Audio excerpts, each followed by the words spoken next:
Hey everyone, I'm super excited because this is the first video of LaFawn Social, so let's get this started. My name is Rob. I'm here to help you navigate the exciting and sometimes confusing dating culture in Latin America, starting with Colombia. Today we're tackling a big one, myths about dating in Colombia. I've noticed that there's a lot of misinformation and stereotypes that can really get in the way of forming genuine connections. So let's clear the air and go over the 5 most common myths about dating in Colombia. Myth number 1, all Colombian women are the same. This is such a common misconception and it couldn't be further from the truth because there's people from different cities, from different towns, even different neighborhoods who have different values and different morals. Obviously, culturally, Colombia has a lot of things that it has in common, but there's people from different areas who have different values. Some people are more serious, some people are more relaxed. Medellin has a certain vibe, Bogota has a certain vibe. People from different socioeconomic backgrounds. There's people who like books, who like skating, people who are into fitness. So there's people from all different groups and cultural differences inside Colombia. It's a very diverse country. And so I just want to say that that's not true. All Colombian women are not the same. I met all kinds of different people from all different backgrounds and it surprised me a lot. I've had so many different varied experiences, just like I would have dating in the United States or in Europe. Myth number 2, Colombian women are only interested in foreigners for their money. And that simply isn't true.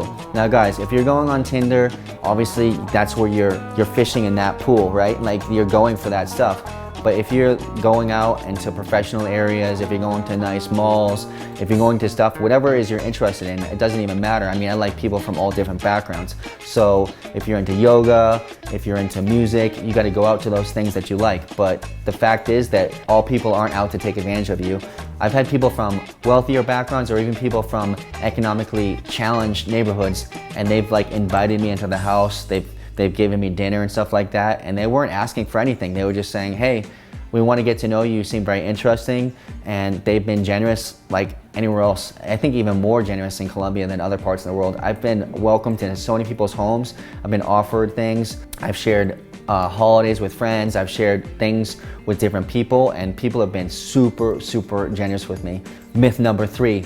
Dating in Medellin is all about the partying and nightlife. And this also is just not true because I actually don't drink or do drugs. And there's this whole culture of people who are super fit, people who do CrossFit, people who do biking, they do hiking early in the morning. So there's a whole culture. If you don't like partying, it's not a big deal. Like you can go out on Sunday morning, 7 o'clock and go work out. And I met lots of people from hiking groups, from different events like that, active events, because I don't like to party and I don't like people who party a lot. Other people like that, that's cool. If your partying is your thing, they do have the nightlife here. But if it's not your thing, there's also this whole other part of Medellin that's like super fit, and that's one of the things I actually really like about it. There's like healthy culture. You can go out and get fruit, get a yogurt shake, get some healthy food, and then go out and bike and do whatever you want to do that's fit. Myth number 4, language barriers makes it impossible to date in Colombia. That's also not true. I mean, obviously, if you go into another country, I at least go on YouTube and study the basics of that country, like how do you go to the bathroom, how do you order food. Don't arrive in another country not knowing anything about the language. Please don't do that. But people here are super patient. So if you don't have great Spanish skills, which I did not when I first arrived here, I did the basic, like I had a course in high school, which was super basic. And when I arrived, I couldn't really understand when people are talking fast. But I studied when I could on the plane. I studied in between things. I started to read little sections of books, listen to movies, listen to music. And like I said, people are super patient here. So if you don't know, they'll like wait for you. They'll let you look up a word. It's super cool, like actually, and might know some English. And so people actually, a lot of people who I met who are in their 20s and 30s, they're learning English now. So I would say it's not a deal breaker if you don't know like super good Spanish, and it's also something that you can learn along the way. You get a certain level, get the basics down, and then as you go, learn more. Start dating someone who's a native Spanish speaker, and that'll up your level of Spanish. Start doing business in Latin America, that'll up your level of Spanish. I've learned most of my Spanish from people I've dated, friends, and all the business stuff that I do. I learned to be fluent in Spanish. It took me a couple years, but even in the first year, I had like this base level and I could communicate, I could joke around a little bit. And I had to look up a few things, but it wasn't like a deal breaker. I learned along the way and people were super patient with me and they learned some English. So it was actually a really cool experience. The other thing is it's like a cultural exchange. So, you know, you're learning from someone, they're learning from you.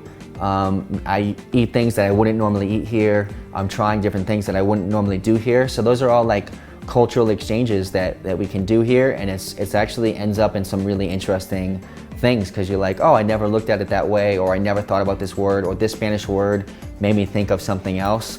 Maybe it gave me another perspective, and I think that's super cool. Myth number 5, Colombians are always late, so don't expect punctuality. This is also something that is not true.